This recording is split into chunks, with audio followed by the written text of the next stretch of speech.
Assalamualaikum warahmatullahi wabarakatuh. Alhamdulillahirabbil alamin. Wassalatu wassalamu ala asyrafil anbiya'i wal mursalin wa ala alihi wa sahbihi ajma'in. Rabbi shrah li sadri wa yassir li amri wahlul 'uqdatam min lisani yafqahu qawli. Rabbi yassir wa la tu'assir, rabbi tammi bil khair. Asyhadu an la ilaha illallah wa asyhadu anna Muhammadar Rasulullah. Allahumma shalli ala sayidina Muhammad wa ala ali Muhammad. Okey.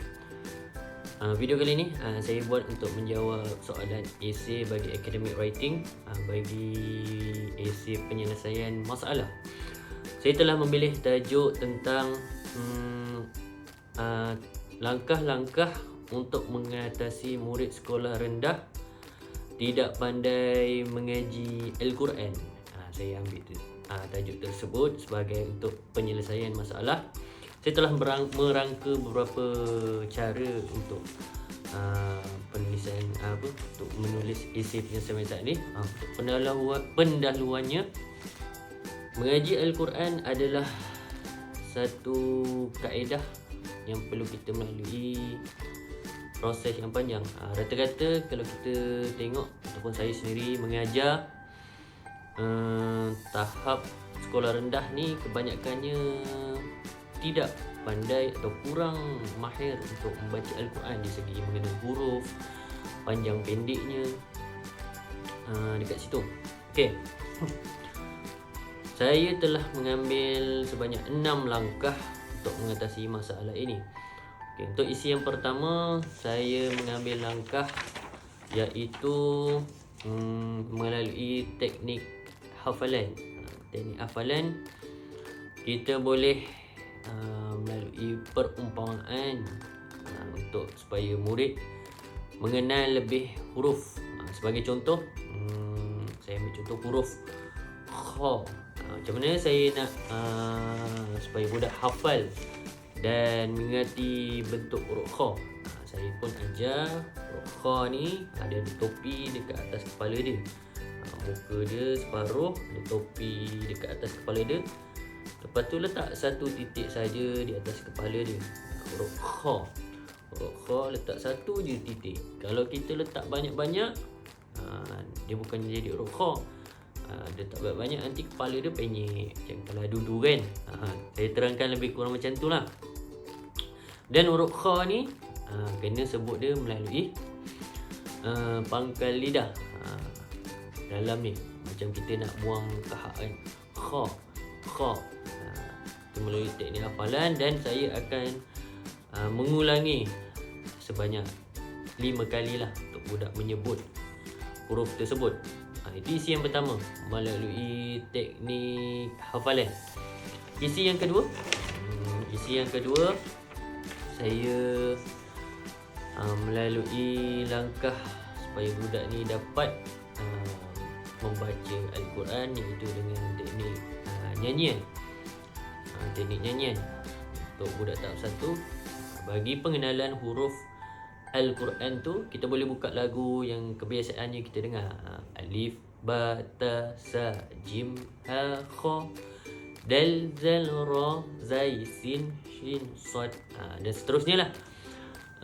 Melalui teknik nyanyian tersebut, ada budak dia boleh dapat melalui teknik nyanyian. Yalah, budak kan berbeza kan. Ada yang dia suka untuk menyanyi.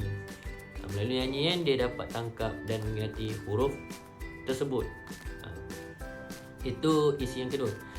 Isi yang ketiga, cara untuk supaya budak dapat mengaji Al-Quran ataupun membaca Al-Quran melalui teknik Al-Baghdadi, ketukan.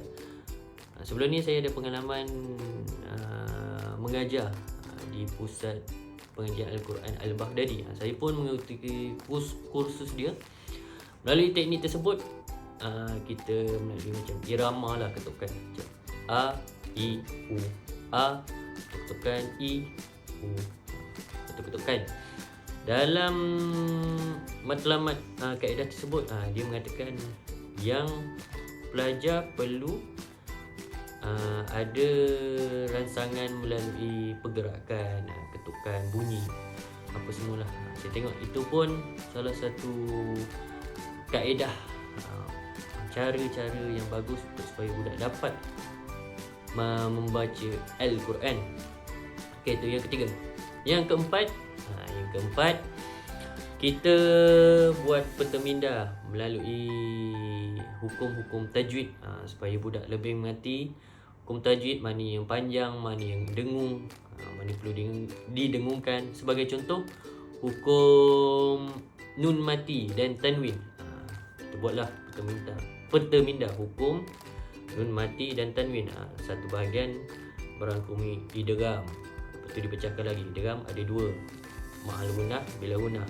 Satu lagi izhar halki. Satu lagi ikhla. Satu lagi ikhfa hakiki. Kita contoh idgham, kita pecahkan dua, ma'al gunnah, bila gunnah. Ma'al gunnah apabila berjumpa dengan huruf de, ya, nun, mim, waw, dalam baca Al-Quran perlu didengungkan. Dan bila idgham bila gunnah huruf de lam, ra, apabila nun mati berjumpa dengan huruf lam atau ra, tidak perlu didengungkan. Kita ringkaskan macam tu, kita terangkan melalui peta minda. Kalau kita tengok buku kan huraian dia begitu panjang. Ada budak yang dia tak faham, kita ambil yang point dia, kita buat ke peta minda untuk memahamkan budak. Itu teknik yang keempat lah, membuat peta minda supaya kita dapat mengatasi murid sekolah rendah tidak pandai mengaji Al-Quran. Okey, untuk isi yang kelima saya buat langkah-langkah dia ialah buat aktiviti soal jawab dan beri hadiah. Dalam kelas contohnya kita ajar subjek Al-Quran ataupun tajwid, supaya budak untuk dapat tangkap macam mana membaca Al-Quran panjang pendek. Kita buat soalan ataupun buat aktiviti. Contohnya saya buat aktiviti botol beracun kan. Buka lagu, mana botol yang berhenti, budak tu kena jawab. Contohnya soalan tajwid.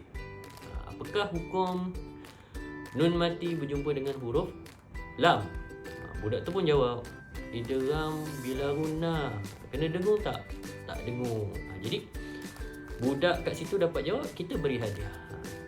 Kat situ budak seronok untuk menjawab dan mengetahui lebih lanjut tentang ilmu Al-Quran.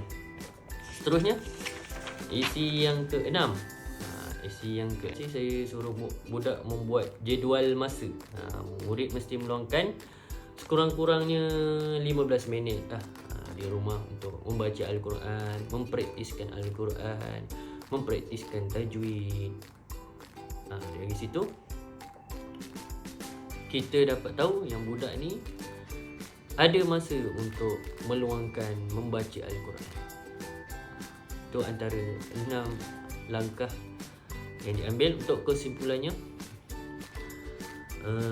bagi mengatasi murid sekolah rendah tidak pandai mengaji Al-Quran, perlu ada kerjasama antara guru dan murid.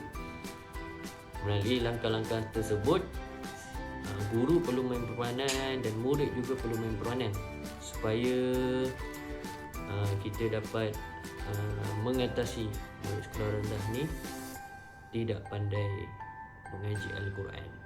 Okey, sekian saja hari ini. Assalamualaikum warahmatullahi wabarakatuh.